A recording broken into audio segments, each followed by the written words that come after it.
Jumpa lagi dalam acara Berkat, yaitu Belajar Kebenaran Tuhan by Pelangi Kristus. Perkenalkan, nama saya Edith. Kali ini saya tidak sendiri. Saya bersama narasumber kita, yaitu Ibu Mahdalena Pranata. Shalom. Shalom, Bu Mahda. Oke, pada kesempatan kali ini kita akan membahas tentang keluarga. Yang lalu kita sudah membahas tentang di saat sepasang laki-laki dan perempuan, ketika mereka sudah mempunyai bekal yang cukup berupa dasar hidup yang benar sesuai dengan firman Tuhan, punya hati yang takut akan Tuhan, di situ mereka sudah punya modal awal yang baik untuk memulai sebuah keluarga. Nah, hari ini kita akan membahas tentang menerapkan dasar yang benar pada anak-anak.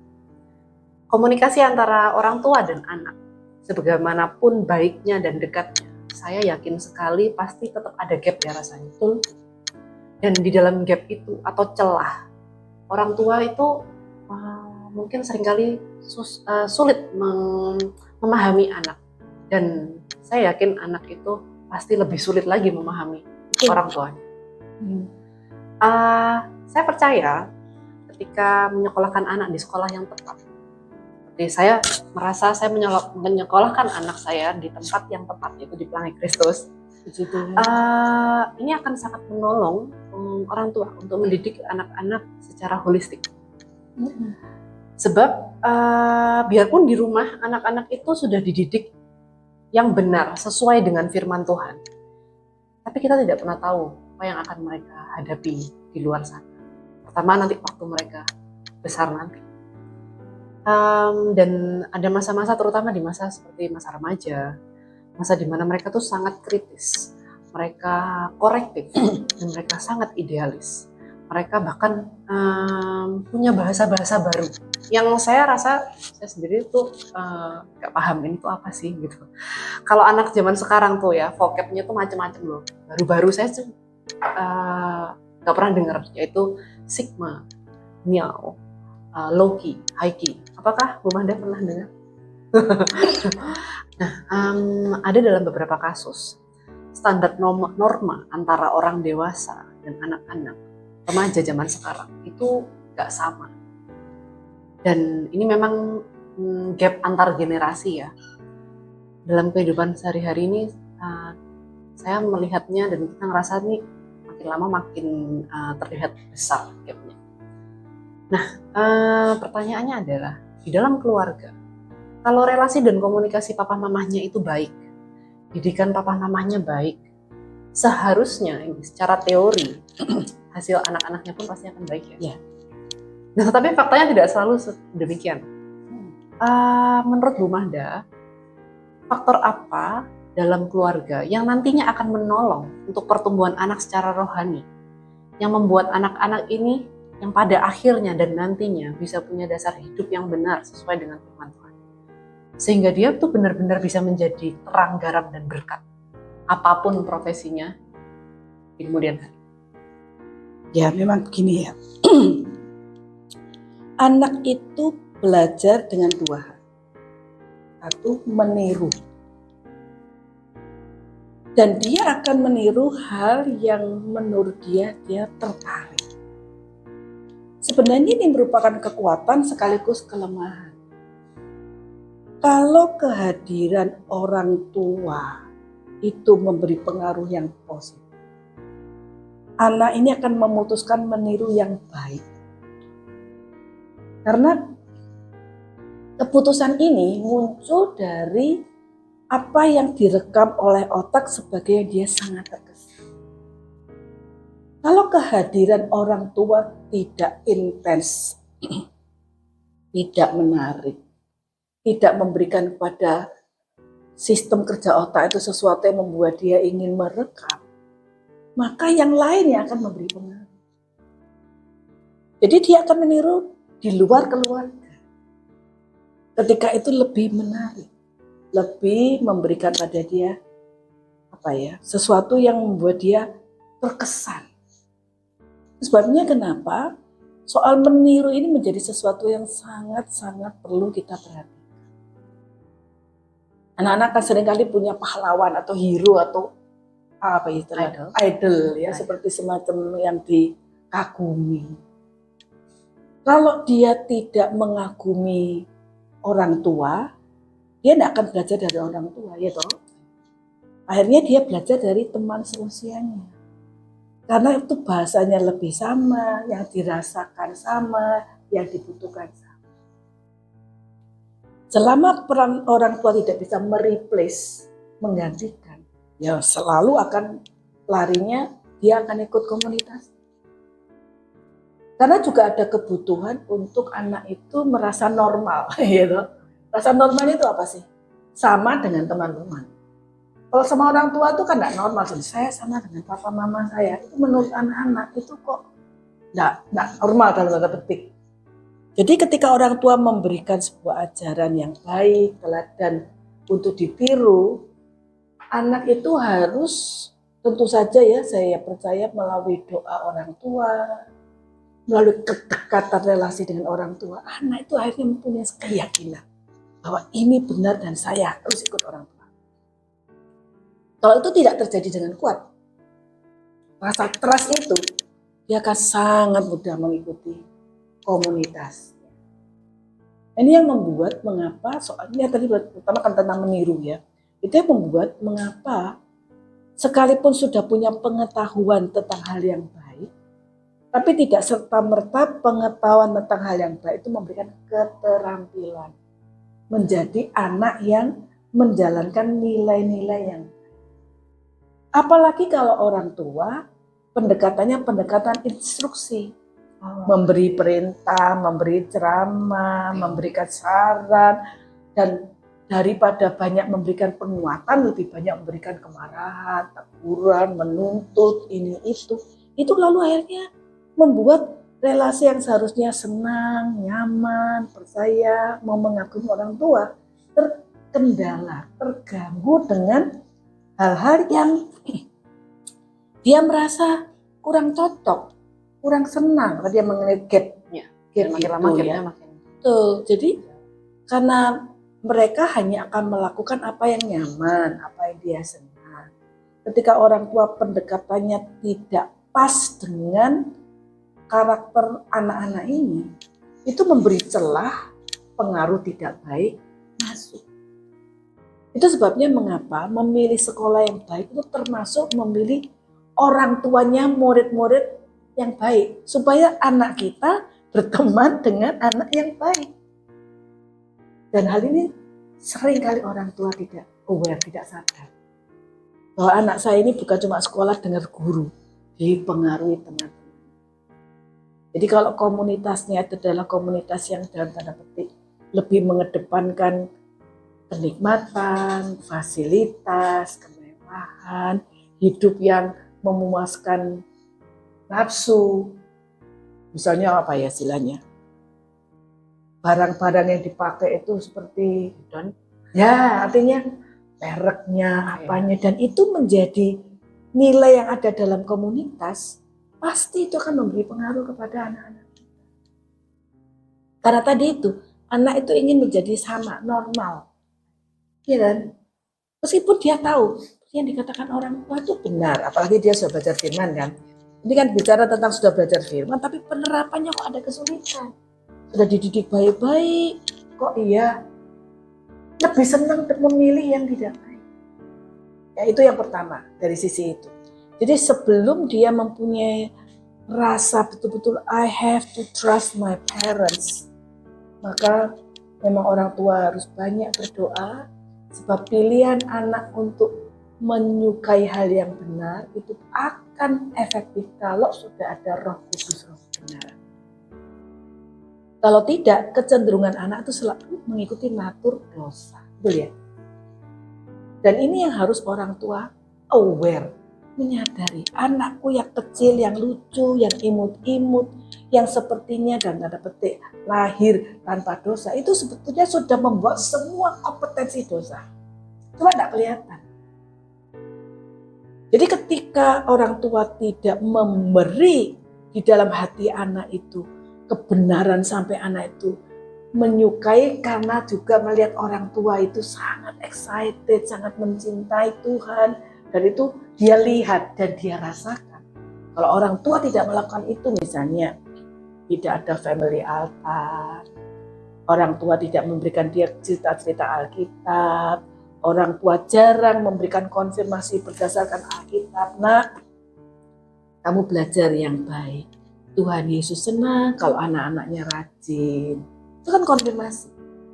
Kamu jujur ya nak, karena Tuhan Yesus sudah menjadikan kamu anaknya. Tuhan Yesus itu senang kalau anak-anaknya jujur. Jadi pemotivasiannya itu bukan berupa rule, aturan. Jangan bikin malu papa mama ya, itu kan.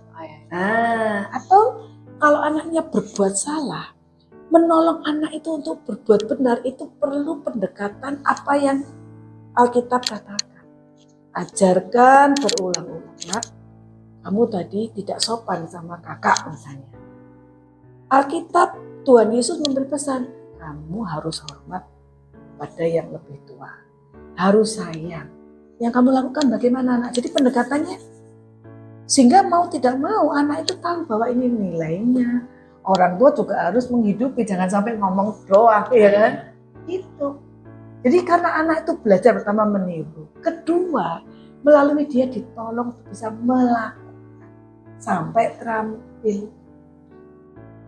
Jadi nilai-nilai sudah diajarkan, dia perlu punya contoh, dia perlu harus praktek. Dan Alkitab di dalam Ulangan pasal 6 mengatakan harus mengajarkan berulang-ulang. Dasarnya apa? Mengasihi Tuhan dengan segenap hati, segenap jiwa, segenap akal budi, segenap kekuatan.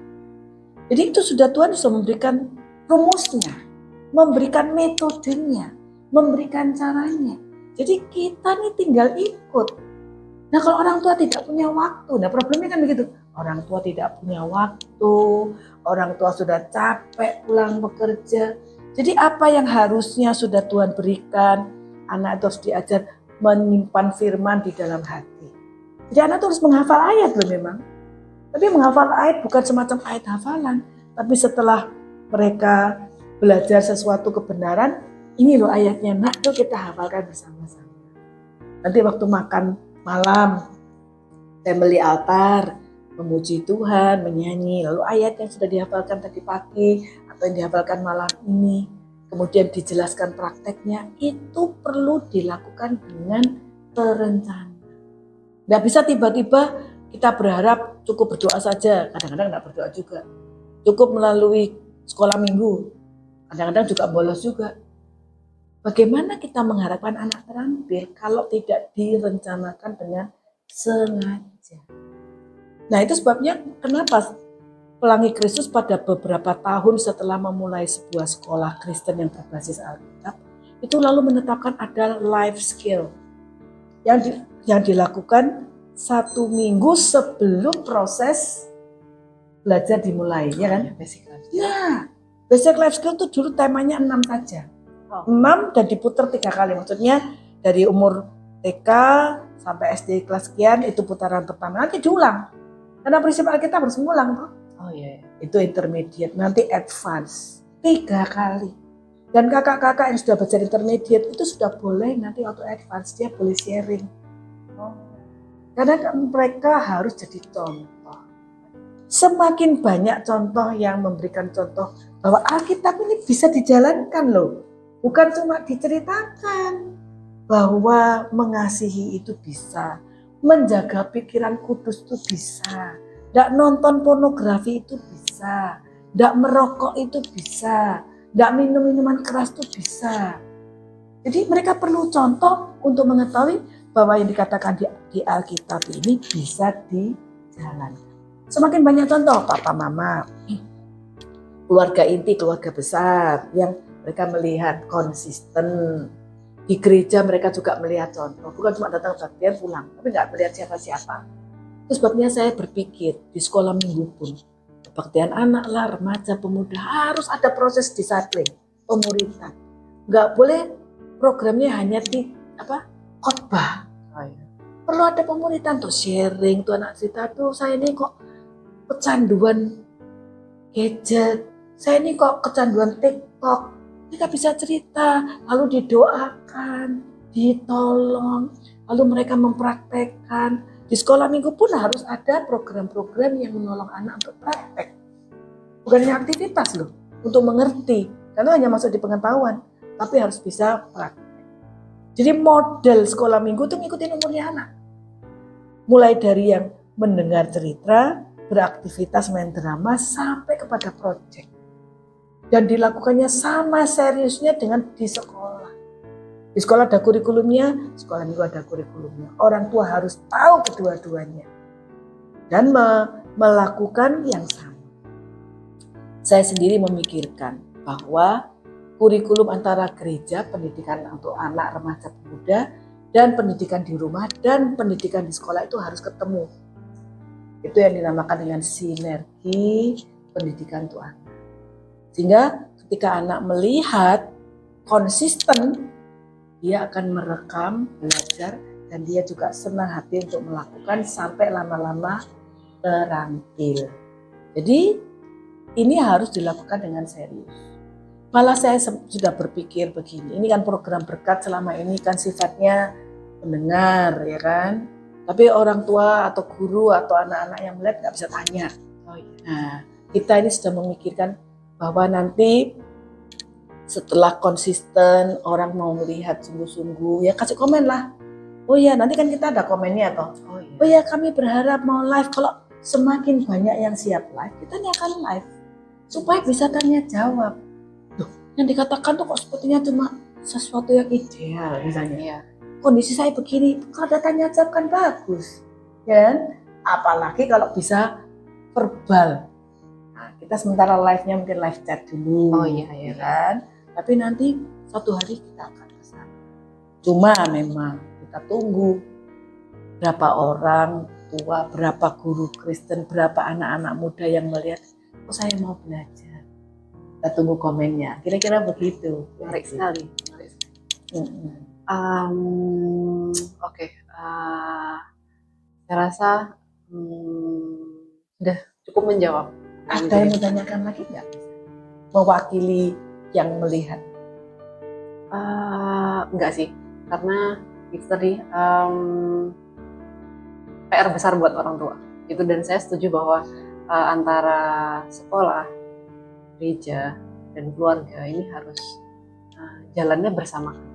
Kita harus di track yang sama supaya anak itu nggak bingung gitu loh. Karena konsisten, betul. Karena mereka meniru, ada contoh yang menyatakan bahwa Alkitab itu real, benar dan bisa dihidupkan. Itu nomor satu. Dan saya pernah ingat di buku mana gitu ya, saya baca bahwa kayaknya bukunya belum ada yang tulis. Judulnya saya lupa judul bukunya. Okay. Tapi tulisan itu adalah orang tua harus bisa menjadi sahabat untuk anak. Betul. Dan saya setuju bahwa untuk menjembatani gap ini, siapa yang bisa menjadi sahabat anak kalau nggak orang tua? Walaupun mereka di sekolah pasti mereka punya sahabat dong. Dan saya yakin bahwa kalau misalnya ada trust antara orang tua, antara anak orang tua, itu mestinya kalau bisa tadi seperti kalau misalnya komunikasi baik, itu baik, harusnya anak-anaknya pun akan baik. Dan ya hopefully kita semua berada di jalur yang tepat. Itu benar sekali. Jadi ketika anak bisa totally trust parents dan menganggap bahwa ini yang benar, jadi itu memang pasti ada pekerjaan Roh Kudus di dalam diri anak. Jadi ketika anak sudah menerima Tuhan Yesus dalam hati, jauh lebih mudah. Karena natur dosa itu sudah dikendalikan oleh Roh Kudus di dalam diri anak. Intinya begini, setelah anak menerima Tuhan Yesus, Roh Kudus tinggal dalam dirinya, dia itu punya kekuatan dan kebisaan untuk berbuat benar. Kalau nggak bisa. Meskipun kita paksa atau dihukum, nggak bisa. Mungkin mereka melakukan karena takut, bukan karena mempunyai pengalaman pribadi. Jadi memang yang paling penting PR besar dimulai dengan menolong anak percaya Tuhan Yesus. Itu yang paling. Oke, Miss Mada, terima kasih untuk waktunya. Terima kasih untuk semua penjelasannya, dan Semoga ini menjadi berkat dan menjadi inspirasi buat semua yang sudah menonton. Terima kasih juga untuk seluruh penonton acara program Berkat by Planning Khusus ini. Sampai ketemu di topik-topik selanjutnya. God bless you all. Dan kita tunggu komentar. Oh iya, kita tunggu komentarnya. Boleh. Tuhan memberkati. Tuhan memberkati.